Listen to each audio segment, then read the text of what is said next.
Well, thank you for sticking around. I think what we've learned is Hoosiers have been very, very clear from day one, sending us into session that what they need us to do always, but especially in 2026, is to address issues of affordability and improving their lives in Indiana so that they can actually live in Indiana.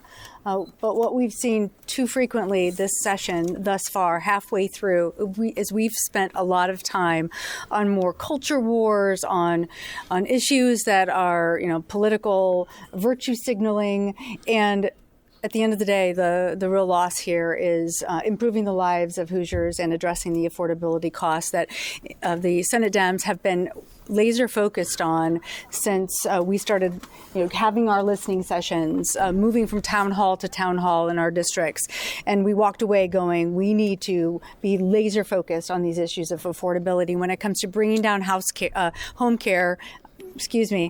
affordability, child care, utility rates, and of course, we're definitely not going to forget about healthcare costs.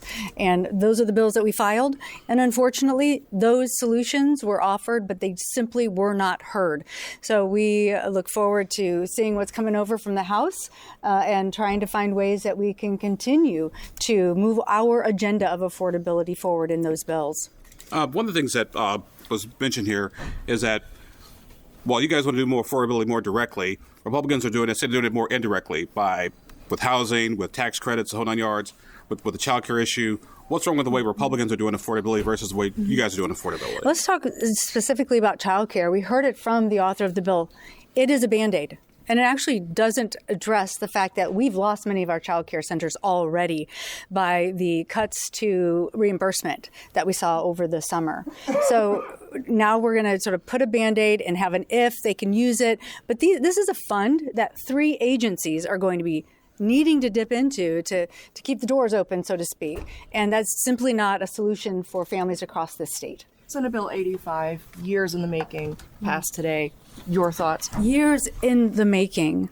The amount of work that Senator Cadora has done on bringing down and addressing medical debt for over 1 million families in Indiana. I think it's a huge win for our caucus. Shout out to Senator Cadora for working so relentlessly on this language over the last few years and getting it out of the Senate this year. So our thanks to Senator Charbonneau for working with Senator Cadora, but really this is a win for our caucus, and kudos to Senator Cadora. What do you think finally got it across the finish line? So many conversations, and I think many of the concerns we addressed. Senator Cadora made sure to address every single concern that came out of the last couple of years of why it was creating resistance to support this very important piece of legislation, and one by one checked off those concerns and continued building those relationships. But that's what our caucus is about. We want to file good legislation that improves the lives of Hoosiers across this state and work in a bipartisan way to advance good bills, good policies, so that Hoosiers feel that they know that in the state legislature, we're working on behalf of them, and the Senate caucus has been focused just, 100% like an eagle on that very end. On the issue of bipartisanship, how bipartisan has this session been so far, would you say?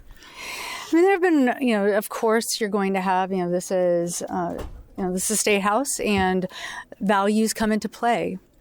And I think what's been really critical to talk about is in the discussion with our caucus, we have made a concerted effort every day out when we were in interim to meet with constituents, to meet with stakeholders and find out what do they need to address their issues that are facing themselves and their families. And we have pushed that again and again. Sadly, we've seen more government mandates this year, more government overreach. This year, more policing. And I'm not talking about our law enforcement. I mean policing of neighbor to neighbor in legislation this year. And it's been, one of those, areas that our caucus didn't come into this session to have those conversations, but we are going to stand up and fight for Hoosiers and always bring it back to the issue of affordability and improving their lives. Any thoughts on some of your Republican colleagues getting some of these turning point primary challengers?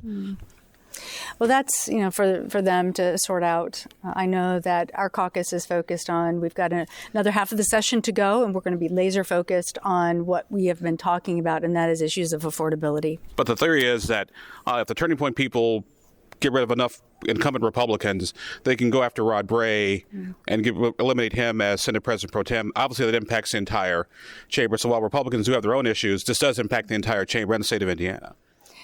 Well, just a little point. The turning point folks are outside of Indiana. They also called us Indianers. I think when you want to play ball in Indiana, I think we need to, voters will look at who will best represent them and serve them.